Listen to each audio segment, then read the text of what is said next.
अनन्या चिंतयन्तो थोडं सांगितलं होतं घ्यायला. अनन्या चिंतयन्तो मां ये जना पर्युपासते तेषां युक्तानां योगक्षेमम्. माझा श्लोक कोणत्या अध्यायातला आहे, त्याचं स्थान कोणतं आहे, त्याचं महात्म्य कोणतं आहे थोडं सांगायचं. 9वा अध्यायाला त्याच्यामध्ये ज्ञानविज्ञान योग सांगितलेलं आहे.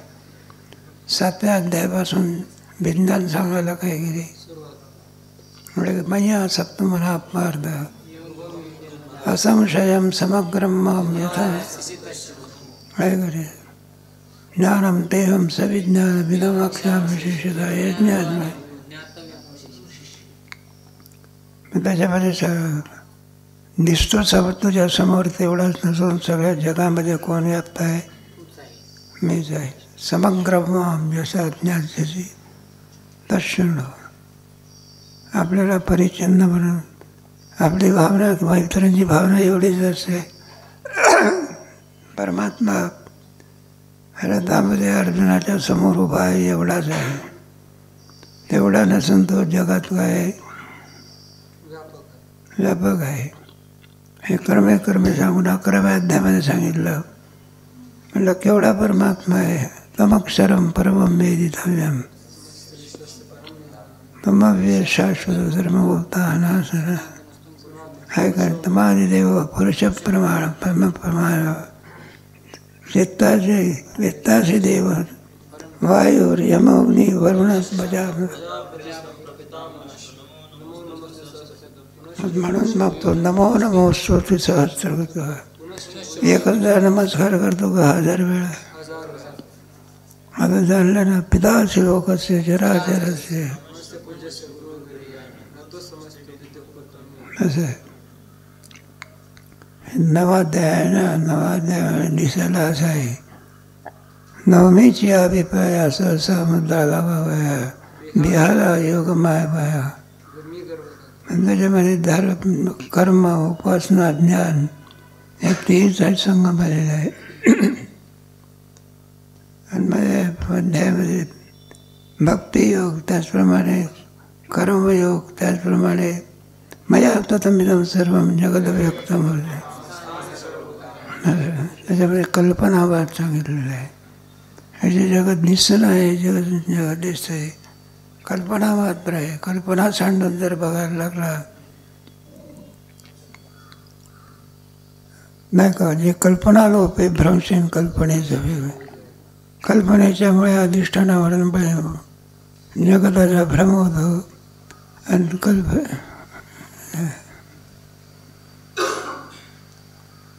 कल्पना निघाल्या की संपलं. वायू आणि आकाश दोन आहे काही एक आहे. हालचाल झाली म्हणजे आपल्याला वाटते वायू आहे. हालचाल नसेल तर त्याप्रमाणे परमात्मा जगत भिन्न नाही. म्हणजे भुते ना माझ्या ठाई आणि भूता माझी वे. या कोणा काही चव नको. याला ऐश्वर्य योग म्हणणार कोणता. बरोबर नाही का.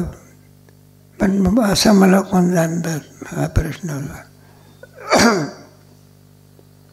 नाही का यथार्थत्वाने कोण जाणतो. सगळे जे जाणतात पण ते नाही का. जन्मवान आहे, मरणवान आहे, हातपाय आहे, डोळे आहे, काय आहे. अभजानंदी माव परमभाव. आमचा भाव काही काही लोक जाणू शकत नाही. कोण जाणत आहे. महात्मा होऊन गेला की तुम्हाला.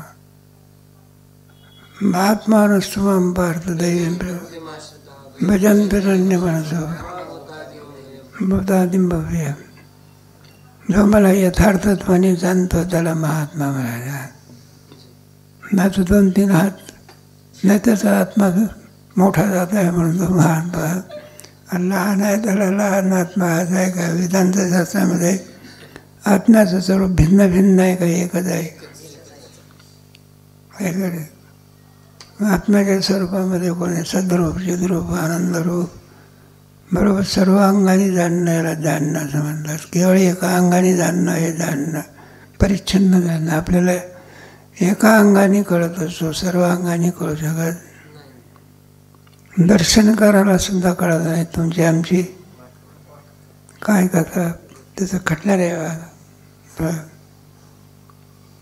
तुका म्हणे आंधळी ती संसारी जी नाही हरी ओळखलं. आपल्या कथा बिथा सांगतो तुम्हाला माहिती आहे की काही आंधळे होते, जे बसले होते 4-5 आंधळे. आता आंधळ्याची इच्छा असते, डोळ्यात जरी दिसत नाही तरी सुद्धा पाहण्याची काय असते इच्छा. इथून सर्वांनाच असते. ते काय राजाची स्वारी आज चाललेली होती आणि तो राजा हत्तीवर बसून चालला होता, गाढवावर नाही. म्हणजे हत्ती आला आंधळ्याला सुद्धा पाहण्याची काय झाली. म्हणजे 4-5 आंधळे निघाले आणि जो हत्ती खाली बसलेला होता बघायला लागले. मग ते आंधळे एकाचा हात पायाला लागला. त्यांनी निश्चय केला हत्ती कसा आहे. एकाचा हात कानाला लागला. त्याने निश्चय केला हत्ती कसा आहे, सुपासारखा. एकाचा हात कुठे लागला, शेपटीला. त्याने निश्चय केला हत्ती कसा आहे, दोरीसारखा आहे का. आणि एखादा हात पायाला लागला म्हणजे खांबासारखा आहे. आणि मग मिळाले बाबा तिथं आल्यानंतर बसले आपले. खरे म्हणलं हत्ती पाहिला का, तर म्हणलं तर मग हत्ती कसा आहे, खांबासारखा आहे. अरे त्याने शेपटीला हात लावलेला होता, म्हणतो म्हणजे दोरीसारखा, तो म्हणतो खांबासारखा. आंधळ्याचं भानगडी पडलं. रट्टा मारला तर भलत्याला लागेल, काही सांगता येत नाही. आणि त्या आंधळ्यामध्ये काय पडलं, भांडण. आणि आपापल्या निश्चयावर ते दृढ झाले. तो म्हणायला लागला, म्हणलं हत्ती खांबासारखाच आहे, एक म्हणतो सुपासारखा आहे, एक म्हणतो दोरीसारखा आहे. कोणी माघार घेत. मग सगळ्यात भांडणात सुरुवात झाली. त्रस्त मनुष्य. त्याने हत्ती काय केला,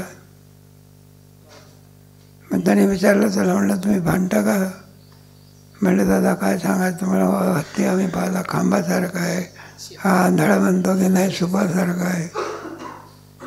देवाने आंधळ केलं तरी सुद्धा खरं बोलत नाही.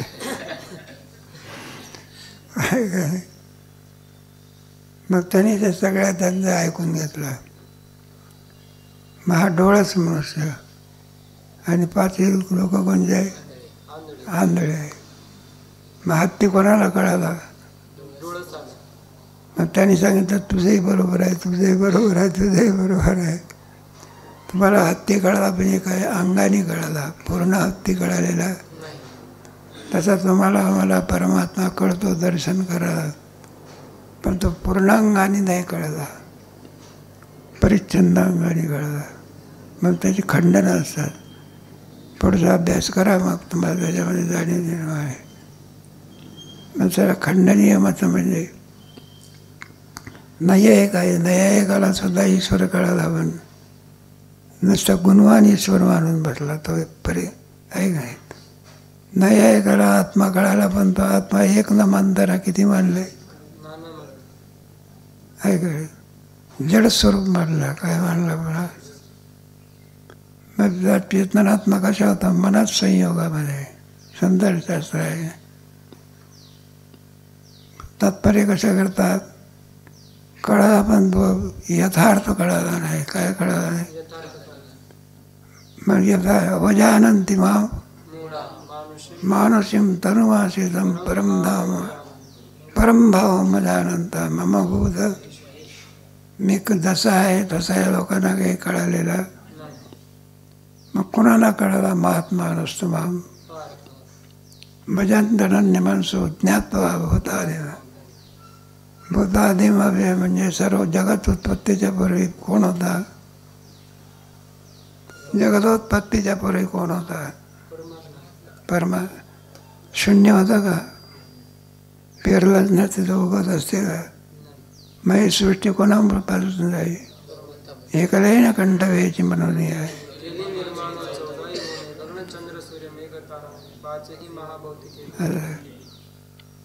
विभिन्न विभिन्न मत आहे. सांगण्याचं तात्पर्य एका महात्म्याशिवाय यथार्थत्वाने परमात्माला जाणण्याचं दुसऱ्याकडे साधन असू शकत.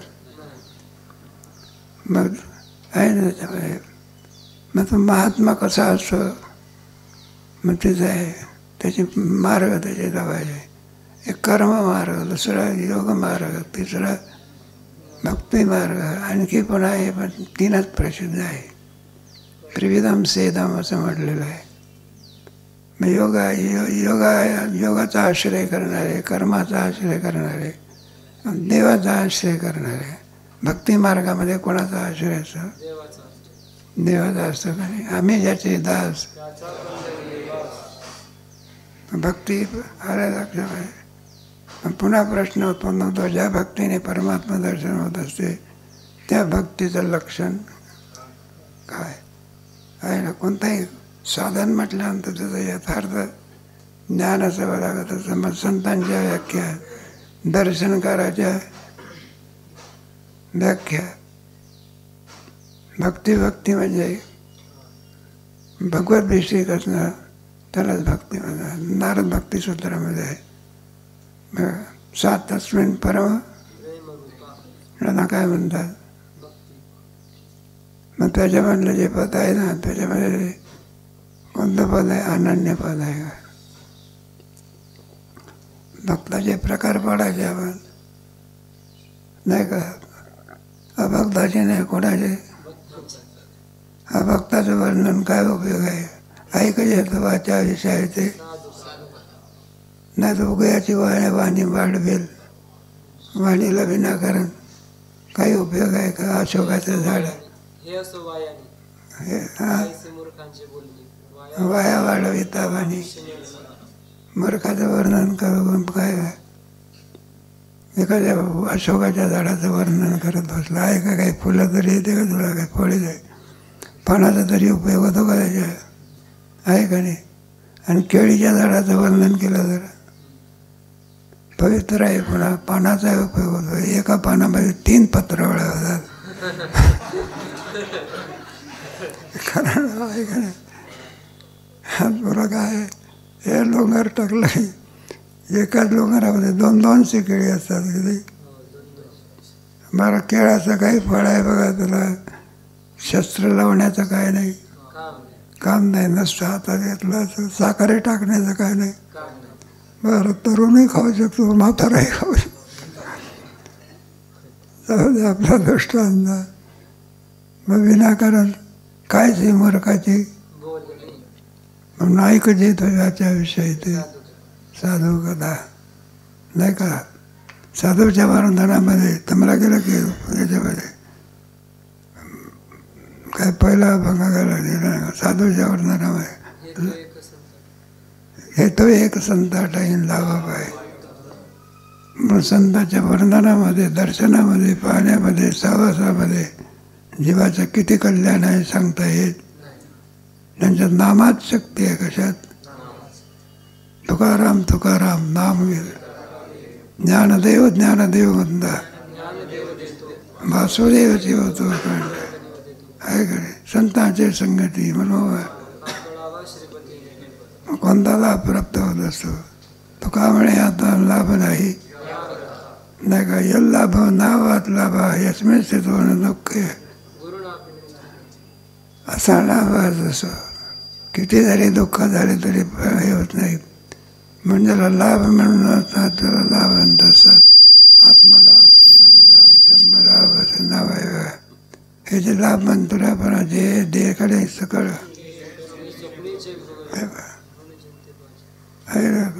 जागृतीतल्या पदार्थाचा स्वप्नात काही उपयोग आहे का? स्वप्नातला पदार्थाचा कुठे उपयोग नाही. जागृतीतल्या आणि स्वप्नातल्या पदार्थाचा अभाव कुठे आहे? मग शून्यच आहे का सुषुप्तीमध्ये? परमात्मा. मग सगळ्यात लाभ कोणता? परमात्मा. लाभ पायी म्हणविता त्यांचे दास, त्यांच्या दास्यत्वामध्ये केवढे तुमचे दासीचा दास करू. माझा दास करी त्यांचा संत दास आहे. माझं होत कल्पवरीन सुखे. दासाचा दास जरी झालं तरी आपल्याला फायदा होतो. तात्पर्य कशा करता हे महात्म्याचं वर्णन चाललेलं आहे. मग महात्मे दोन दर्शन असतात.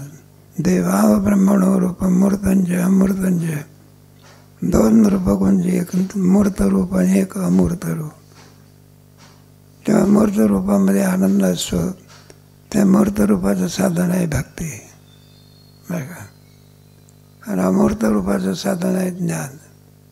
ज्ञानाने काय होईल? परमात्मा कळेल तर मोक्ष समजतात. भगवत दर्शन करून देण्याचं सामर्थ्य कोणामध्ये आहे? भक्तीमध्ये आहे, बरं.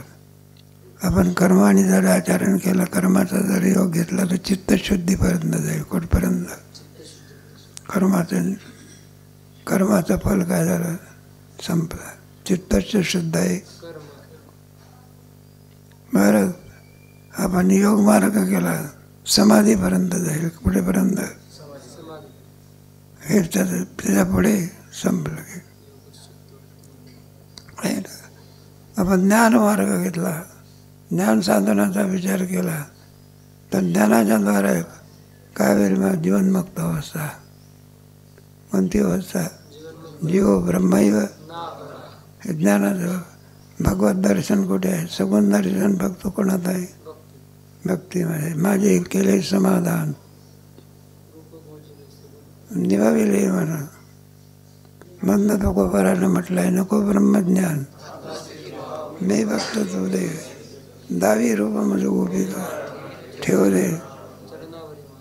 हा आनंद कोणा याच्या भक्तीमध्ये आहे. मग सर्वांना हा परमात्म्याचा आनंद मिळतो की ज्याच्या दिवसामध्ये यम यम वापी स्मरण भावम. त्याच्यात ज्याची जशी भावना असेल त्याप्रमाणे. भक्तामध्ये काही प्रकार पडत असतात. भक्तीच करत नाही त्यांचा प्रश्न द्या सोडून. नमान दुष्कृतीनो मूढा प्रबंध माया प्रबंध ज्ञाना असं. याचा काय उपयोग आहे? आसुरी संपत्तीचे लोक भक्ताच्या विषयी काही आहे का? नमान दुष्कृतीना मूढा नमान प्रबंधनते. मग पुन्हा भक्तामध्ये काही प्रकार पडायचे. अर्थ जिज्ञासू, अर्थार्थी. म्हणून त्याच्यामध्ये थोडं नैमित्तिक भक्त लावायचा असतो. एक आवडणारा भक्त. भक्ताला देव आवडतो, देवाला असे दोन प्रकार पडतात. भक्तच करे काय? मग भक्ताला देव आवडणार आहे अशी कथा बिथा सांगतात. ते नारद महर्षी होते बाई, एकदा देवाकडे गेले. त्या देवाची काही पूजा बिजा तिथं वही पडलेली होती. त्याच्यामध्ये पाहते भक्ताची यादी होती. कोणाची? आणि त्या भक्ताच्या याच्यामध्ये आपलं नाव बघायला लागला. कोण? नारदाचं काय नव्हतं. मला मी एवढी मोठी भक्ती करतो आणि मला देवाचं दर्शन आहे, अमकाय जमकाय, आणि माझं नाव नाही भक्ताच्या यादीमध्ये. तर फार काय झालं? वाईट वाटलं. म्हणलं आपलं नाव आहे, आपण काही अभक्त आहो का? म्हणजे देवाला विचारलं. म्हटलं काय आहे भानगड? मग देवाने सांगितलं. म्हणलं वही असं आहे. म्हटलं तुमची वही घेण्यामध्ये चुकला तुम्ही. त्या दोन वह्या आहे ना, त्या दोन वह्यामध्ये आहे आणि एक वही आहे त्याच्यामध्ये भक्ताला कोण आवडतो? हे एक वही. आणि देवाला कोण आवडतो? त्याची वही. म्हणजे देवाला भक्ताला देव आवडतो, त्याच्यात कोणाचं नाव नाही? नारदाचं नाही. आणि देवाला भक्त आवडतो, पहिलंच नाव होतं बा. कोणतं नाव होतं? पण देवाला कोण आवडतं? मग तेच सांगितलं. अनन्याच्यंत हे जना पर्युपासते तेषां नित्याभियुक्तानां योगक्षेमम्. मग कुण्या भक्ताचा? अनन्याच्यंत. मयीच अनन्य योगेन भक्तिरव्य विचारिणे विवेक्तदेशे व्यक्ती असतो. 13व्या अध्यायामध्ये मयीच अनन्य योगेन भक्तिर. मी वाचवणे काही आणि गोमटेची नाही. मग त्याच्यामध्ये पाहायचं अनन्यता म्हणजे काय? त्याचा काय वाहतो परमात्मा? योगक्षेमाचा. तुला मग वा असं म्हणतो का? वा असं म्हणतो का? तरीसुद्धा त्याचा काय वाहतो? योगक्षेम वाहतो. योगक्षेम म्हणजे काय? अनन्यता म्हणजे काय? त्या भक्तामध्ये थोडी पद काय करायचे? लावायचे. भक्त आहे पण त्याच्या बुडाची भक्तीच्या ठिकाणी पुन्हा एक शब्द ठेवलेला आहे. कोणता? अनन्य शब्द ठेवलेला आहे, नाही का? भक्त आहे, प्रश्न नाही त्याच्यामध्ये. दोन प्रकार करायचे, एक अनन्य भक्त आणि एक केवळ भक्त. मग अनन्यता अनन्यता म्हणजे तुम्हाला दृष्टांत माहिती आहे की नाही? मुली आईशी काय असे, तोच दृष्टांत दिला आहे, नाही का? पहिली बाबी आहे ना,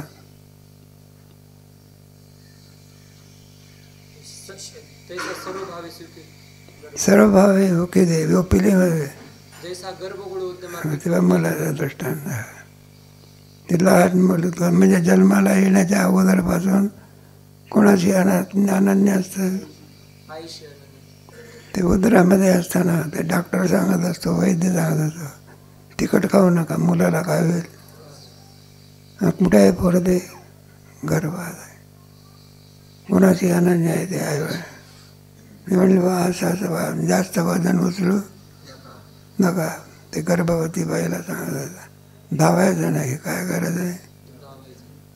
मग ते पोर कोणाची कानात पोर ते सर्वस्वी कोणावर अवलंबून आहे? जैसा गर्भगोळ ते लहान आलं ते वाढेपर्यंत ते का बोलत असते का? बरं काही दुखायला लागलं तर रडतं, एवढंच माहिती आहे. कशामुळे दुखते हे सुद्धा सगळं.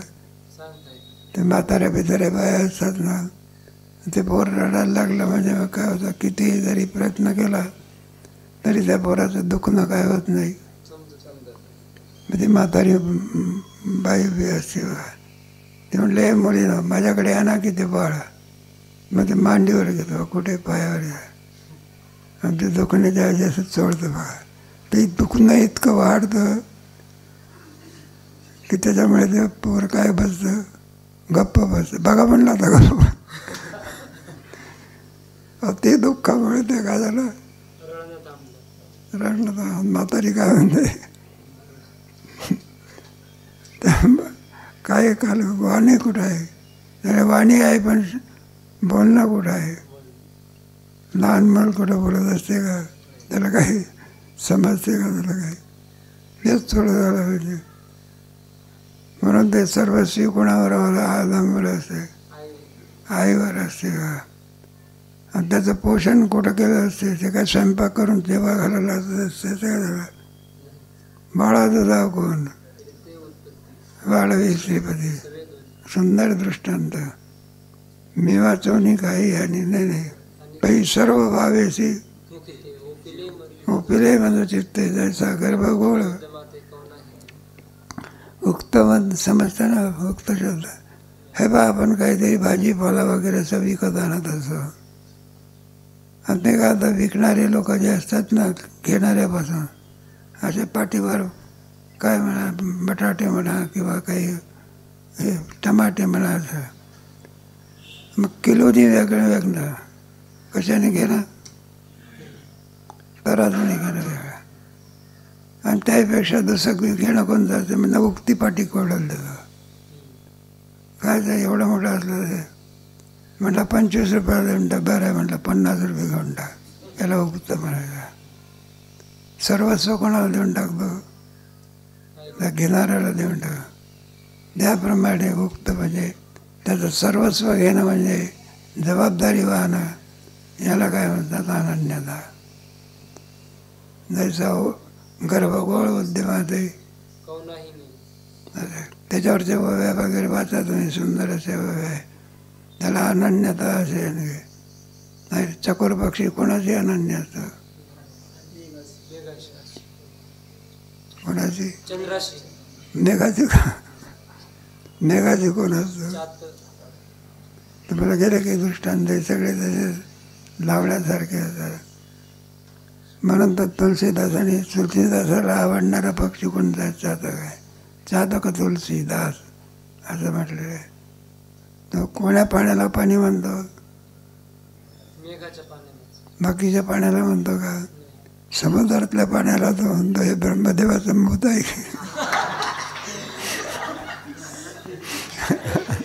सगळं खारट लागते, काय लागते त्याला का? तो पाणी समजतो का? मग कोणतं बरं तहान लागली पण मरून जाईल तो. सुंदर त्याला खूप जोरात तहान लागते. आणि मेघ काही वर्षाव करीत नाही. पाणी आहे पण तो काय करीत नाही. मग त्या नदीच्या म्हणा, समुद्राच्या किंवा कालव्याच्या, सरोवराच्या तीरावर झाड असते. कुठे? आणि त्या झाडावरती तो बसलेला असतो. आणि पाण्याने काय झालेलं असतं, पुढे त्याला ग्लानी येते. काय येते? आणि कुठे पडतो तो? समुद्रात म्हणा किंवा कालव्यात म्हणा, सरोवरामध्ये पडतो. नाका तोंडात काय जाते? बऱ्याला तहान लागली आहे ना, व्याकुळ झाल्यामुळे पडले ना, जरी तोंडामध्ये पाणी गेलं तरी ते पाणी ओकून टाकतं, घेत नाही. मरून जाईल पण काय घेत नाही. मग त्याच्याकरता देवाला मेघाचं पाणी, मेघ पाठवावे लागतं. कोणाकरता? चातकाची कणवेन मेघ पाणी अशी तेणे आगवे निय. आणि त्याच्यामुळे आपला फायदा होतो. एकाच्या कैवारे आपल्याला अनाचा फायदा होतो. वास्तविक ते मेघ जे आहे देवाने कोणाकरता पाठवलेले? गाईच्या स्तनामध्ये जे दूध असतं हे कोणाकरता आहे? मग ते भलतेच मजा मारतात. वासराला बिचाराला बांधून ठेवतात आणि त्याच्या समोर त्याच्या आईचं काय काढतात, त्याला सोडत सुद्धा नाही. जाऊ द्या. असे तुकोबाराच्या अभंगामध्ये सगळे अभंग आलेले. म्हणून चातक पक्षी कोणाचे अनन्य असतं? मेघाचे अनन्य. हे सगळे आहे काय? चकोर पक्षी चंद्राची, शारदेची चंद्रकळे माझी आहे काय? मासा कोणाची अनन्य असतं? भेटकुळी. तिला अनन्यता काय माहिती? जाऊ द्या. म्हणून अनन्यात येऊन तुम्हा असे अनन्य होऊन जे भक्त असतात. एकनिष्ठता, निष्ठावंत भाव, स्वधर्म हे सुंदर वर्णन त्याच्यामध्ये केले. असे परमेश्वराचे ठेवले आनंदे चित्ती असू द्यावी. हे चिथोर भक्ती आवडते देवान संकल्पावे. संसार सोडून जात असतो का? संसारातच असतो. पण नावडे जनधना भक्त ऐसे जाणा गेले अशा हे सगळं लावायचं भक्तिशास्त्रामध्ये. सगळं चालतं बघा. म्हणून अनन्य, अशा अनन्य भक्ताचा योगक्षेम कोण चालवतो? बरं, योगक्षेमाची भारही सुद्धा तो कोणावर टाकत नाही, परमात्म्यावर टाकत नाही. आपल्या प्रारब्ध ठेविले आनंद आहे. देवावर भार घातला का? चित्ती असू द्यावी. पण असं त्याच्या भक्तीचं देवावर ते ऋण होत असतं. तो काय म्हणे? देवा ऋणी करून ठेवू. मागायचं काही नाही, पण सेवा केल्याशिवाय मग त्याचं काय होतं? आणि त्या ऋणाकरता योगक्षेम. कारण ते ऋण फेडायचं असते ना. काय फेडायचं असते? म्हणसी काही मागा. ह्याचे देवच म्हणत असतो काहीतरी काय करा, मागा, काहीतरी काय करा, मागा. हे मागायला तयार होत नाही. बरं, मागायचं झालं तर काय मागतं? तुझा विसर. हे संसारातली मागणी आहे का परमार्थातली मागणी आहे? नाही, आपली मागणी असते. भक्ताची मागणी कोणती असते? नाही का? सामान्य भक्त असतो म्हणून आमचा चरितार्थ काय झाला पाहिजे? म्हणजे चरितार्थाच्या परिवाराची काय करतो? अजून ठाकूचं लग्न व्हायचं आहे, आमचं व्हायचं आहे. म्हणलं 2-3 पोरं आहे. 2-3 पोरातून दोघा तिघाला नातवड झालेले आहे. चौथा मुलगा अजून नातू व्हायचा आहे, लोक कधी करते जवळ हे सगळी मागणी कोणाची असते? हा योगक्षेम असतो का? ते असे मागणी असेल ना तर ते सुद्धा परमात्मा पूर्ण करतो, पण त्याचं ऋण नाही राहू शकत. काय नाही राहू शकत? ऋण नाही राहू. ऋण फिटलं जात असते. काय होते? आणि या भक्ताचं काय करते? ऋण सेवा करायची पण काही मागायचं. ते गजानन महाराजाकडे जे सेवेकरी आहेत ना असेच आहे. सेवा करायची पण काही मागायचं. उलट सेवा काय करायची? मागून घ्यायची. म्हणलं आम्हाला काहीतरी काय द्या. असं जे निष्काम भक्त असतं माझा. इथे सुद्धा वारकरी शिक्षण संस्थेत होतं. मला आम्हाला सेवा द्या. मग ते मामा वगैरे मारुतीबा वगैरे म्हणायचे आता सेवेची आता अपेक्षा राहिलेली नाही. म्हणून ते संस्था 100 वर्ष झाले म्हणून काय होत आहे. आता परिस्थिती चांगली आहे. पूर्वी कुठली होती परिस्थिती? आता काही प्रश्न नाही. आता जे दया पाहिजे ते नाही. आपलं कशा चाललेलं आहे? अनन्यतेचं झालं आहे. योगक्षेम त्याच्यावरती 2-3 प्रश्न उत्पन्न होत असतात. म्हणलं भक्ताचा योगक्षेम परमात्मा वाहतो, बाकीच्याचा कोण वाहतो? मग बाकीच्याचा वाहतो की नाही? मग अनन्य भक्ताचंच का म्हणायचं?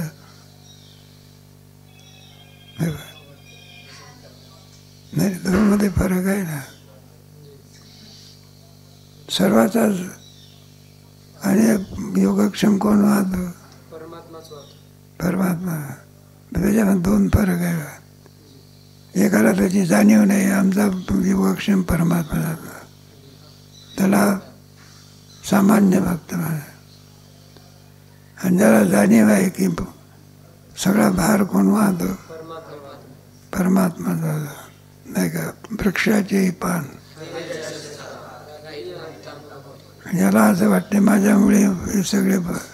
एखादा मनुष्य असतो ना घरामध्ये, जरी बाईची थोडं भांडण झालं मग तो मनुष्य म्हणत असतो माझ्यामुळे. म्हणलं मला मारून घ्या आता, मी जर गेलो तर तुमचे कुत्रे काय होणार नाही. हा एक विरोध आहे. मग त्याच्यामध्ये बाई त्रस्त होऊन जाते. काय होते? उठला सुटला आपलं बाई, खमंग बाई मिळाली आहे.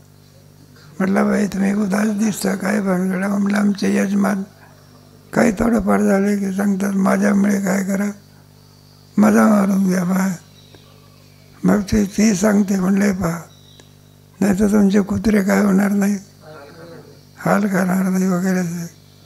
मग त्याने त्याला कानात मंत्र दिला. काय हरकत नाही असं म्हणाल ना त्याला, खुशाल आमचे हाल काय करा होऊ द्या. तात्पर्य कशाकरता सांगितलं? स्वाभिमान आहे काय.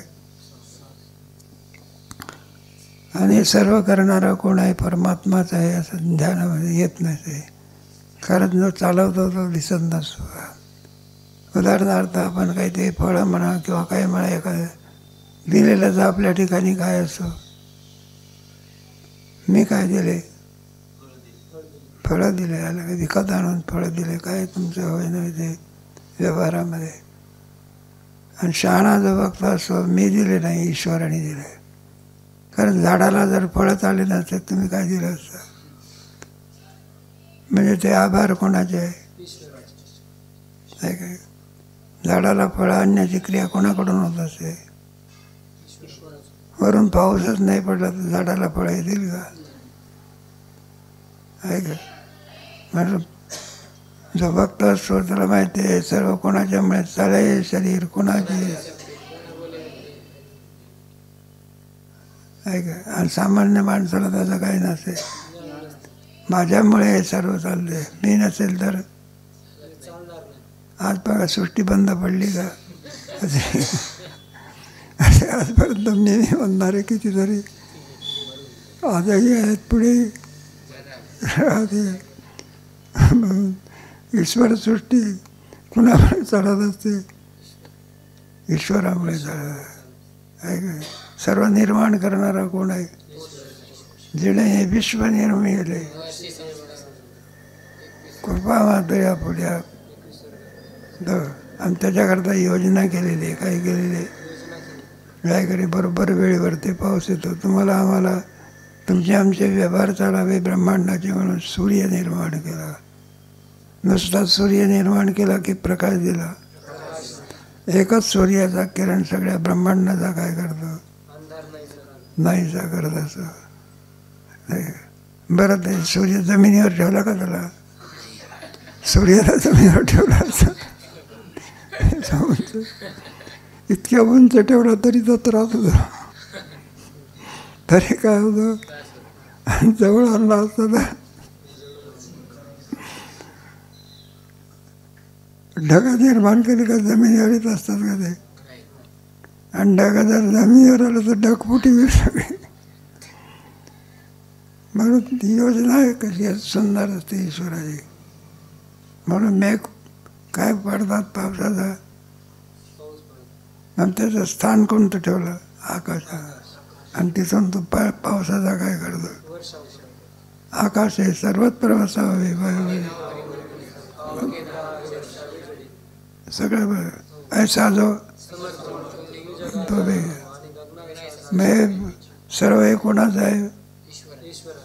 ईश्वर. याचं ज्ञान. म्हणून पण जो भक्त असतो तो परमेश्वराची काय असतो? अनन्य भक्त म्हणतात. अनन्या चिंतयन्तो मां तेषां नियतानां योगक्षेम. तुम्ही सगळं लावायचं की 8वा अध्याय घ्या तुम्ही. त्याच्यामध्ये भक्ताची परिचर्या करी. ते ऋणमय पण देखोनी अंगी ती आपुल्याची उत्तीर्णत्व लागे. भक्ताची आत्महत्यागी. अंधकाळची वेळ असते त्याच्याकडं बोलणं होत नाही, हे होत नाही. मग त्याला आपल्या स्वरूपाला प्राप्त करून घेण्याकरता कोण सहाय्य करतं? मग आत्मज्ञान आहे. आत्मज्ञान देतो त्याला. काय देतो? तनेला गिर्याचा कुमारा. म्हणून आत्मबोधाची अपादरा असं आहे. तेव्हा सर्व देणारा कोण आहे? कारण ऋण असताना काय ते ऋणमयपणा देखोनी अंगी मी आपल्याची उत्तीर्णत्व लागेन. मग आपण ते मिळवे आपल्या स्वरूपात. त्याला काय करतं? म्हणजे अनन्य भक्त आहे. कोणता भक्त आहे? हे सगळे लावायचे अनन्य भक्त. रामायणामध्ये आत्मनिवेदन भक्ती म्हणत असतात त्याला. आणि ती आत्मनिवेदन भक्ती जटायूने केली आहे. बघा जातीने पक्षी आहे. काय बरं साधा पक्षी आहे का? आणि मग त्याचा विभाग आहे. त्याच्यामध्ये आत्मनिवेदन भक्ती म्हणत असतात ना जरा. रावण घेऊन चालला होता कोणाला? मग आता ते कोणी पाहिलंय? प्रतिकार केलाच पाहिजे. काय केला पाहिजे? त्याला सांगितलं म्हणलंय बाईवर बाईवरती तू अत्याचार करतो, सोडून दे म्हणलं. रावण सोडतो का? मग भांडणाला काय झाली? आता तो रावण म्हणजे आता तो काही शेवटी जटायू पक्षी काही केला तरी हार जाईना. तर रावण मोठा हुशार. म्हणलं अंगलट दिसते आपल्यावरती. आपल्याला वाटतं आपली शक्ती मोठी आहे. कोणाची? म्हणलं आपली शक्ती काय नाही. याच्याजवळ कोणाची तरी शक्ती असली. मग त्या रावणाने विचार केला. म्हणलं आपल्याला हार जावं लागेल, विजय याचा होईल. म्हणलं जटायू तुझं मरण कशामध्ये आहे? म्हणलं मी माझं मरण तुला सांगतो, तुझं मरण तू. त्याचं कपट कोणाला कळते? त्या जटायूला का? जटायू पडला साधू. त्याने आपलं प्रेम सरळ सांगितलं. म्हणलं आमचं पक्षाचं मरण पंखात असतंय. कशात? पंख उपडले की पक्षी काय झाला? तू रावण तू का खरं सांगतो का? माझं मरण अंगठ्यात आहे म्हणलं. जटायूने त्याचा अंगठा उडवला. रावण जसा आहे. रावणाने त्याचे पंख काय केले? उपटली ना, मग तो मरण या अवस्थेत झाला. मरणासन्न रावण सीतेला घेऊन निघून गेला. आता तो मरणाची अवस्था आहे. अशा अवस्थेमध्ये असताना बरं का, ते झाडाची पानं काय व्हायचे, पण ते पानं बाजूला करण्या इतकी काय नाही. ढिगारा झाला आणि त्या ढिगाऱ्याखाली कोण काढला गेला. मी चालले बघा दोन्ही भाऊ आपले राम आणि लक्ष्मण कोणाच्या सीते शोधा करता. तिथून जात असताना राम राम नावाचा ध्वनी ऐकायला आला. म्हणलं आपलं भजन करणारं कोण आहे भक्त या ठिकाणी. बरं का, फक्त काय आवाज ऐकू येतो पण तो दिसत नाही. मग जिकडून आवाज असतो तिकडे जातात. मग त्या झाडाखाली त्या ढिगाऱ्यातून आवाज निघतो. मग ते दोन्ही भाऊ आपले ते पानं बाजूला करतात, मरणाच्या अवस्थेत जातात. मग प्रभू रामचंद्र म्हणत असतात लक्ष्मणाला पाणी घेऊन याला शुद्धीकर आणो. म्हणून ते पाणी आणण्याकरता कोण जातो, जटायू तीर्थ म्हणतात आपण. तिथे गजानन महाराज पंपा सरोवर म्हणून मोठं मंदिर बांधलेलं आहे. मग त्या जटायू तिथे आहे ना, ते पाणी तिथून तो पाणी आणतो. आणि मग ते पाणी पाजण्याकरता त्या जटायूला काय करतात, परमात्मा आपल्या मांडीवर घेतात आणि त्या लक्ष्मणाला सांगतात म्हटलं पाजण्याचं. पण जटायू पक्षी पाणी काय होत नाही, पित नाही. अरे म्हटलं पाच की झाला तर पाणी, म्हटलं दादा पाणी पित नाही तो. मग ते भगवान म्हणत असतात त्याच्या कानात काय म्हण. तर म्हटलं काय संबंध आहे कानात राम म्हणण्याचा आणि पाणी पिण्याचा संबंध काय. म्हणलं आगाऊ यायचं बंद करा, मी सांगतो तसं काय करायचं बघायचं. तो कानात काय म्हणतो. मग जटाई पक्षी काय पितो, पाणी पितो. भगवान प्रभू रामचंद्राला पाय. मग त्याने प्रश्न विचारला. म्हटलं हे पहा, कानामध्ये राम राम ऐकल्यानंतर पाणी पितो, त्याचा संबंध. मग त्या प्रभू रामचंद्र म्हणतात हे पहा, असं जर मी पाणी प्यायला लागलो, माझं राम राम म्हणणं काय पडतं. म्हणून बरं का, राम राम म्हणणं बंद काय नाही झालं पाहिजे. आता पाणी का पितो, कानाने ऐकतो. वदा कानी, वदा म्हणजे तोंडाने म्हणा, कानी काय करा. माझं लक्ष्मणाला वाटत असतं म्हटलं काय भक्त आहे, जातीने पक्षी आहे. मग मी माझ्या भावाजवळ लावून सुद्धा एवढा भक्त नाही. माझ्याही पेक्षा कोण मोठा आहे, जटायू पक्षी आहे. म्हणजे मांडीवर असतो. भगवान म्हणत असतो जे पहा तू माझ्याकरता प्राण दिले, काय तुझी इच्छा आहे मग तुला बरं का योनीतून मुक्त करू का, सांग मला तुला काय राज्य पाहिजे, काय पाहिजे, दिव्य देह देऊ का. मग तो सांगत असतो म्हटलं काही आवश्यकता नाही. असला देह सोडण्याचा प्रसंग पुन्हा येणार नाही.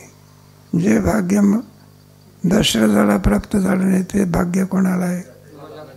तुझ्या मांडीवर आमचा काय, डोळ्याने कोणाचं रूप पाहतो आणि तीर्थही कोण पाहतो, प्रभू रामचंद्र. अशी संधी पुन्हा प्राप्त होणार. म्हणलं मग काय इच्छा आहे, तुमच्या स्वरूपामध्ये काय करा मिळून घ्या. लगेच परमात्म्याने आपल्या स्वरूपामध्ये जटायूला काय केलं, मिळून घेतलं. हे भाग्य कोणाला, दशरथाच्या पोटी जन्माला येऊन सुद्धा दशरथाला हे भाग्य प्राप्त झाले. दशरथ रामवियोगी मिळाला. राम कुठे जवळ आहे. मी कोणता भक्त आहे, अनन्य भक्त. अनन्यात चिंतयन्तो मामे जना तेषां नित्याभियुक्तानां. त्याला ऐकाने आत्मविषयक परमात्मा काय देतो, बुद्धी देत असतो. याला अप्राप्तस्य प्राप्ती आणि प्राप्तस्य परिपालना. अप्राप्ताची प्राप्ती होणं याला काय म्हणायचं, योगच म्हणायचं. आणि त्याचा श्रेष्ठ देणार आहे कोण, परमात्मा. रक्षण करणार आहे कोण, आपल्याला जन्माला घालणाराही कोण नाही का? अनाईच्या असतानामध्ये दूध निर्माण करणाराही कोण? जगवणाराही कोण? जन्माला घालणाराही. मग ज्याचं जसं असेल त्याचा मग तो परमात्मा काही पाहत नाही. तो पक्षी आहे, कानके आहे, गजेंद्र कोण आहे? पक्षी नाही, पशु आहे.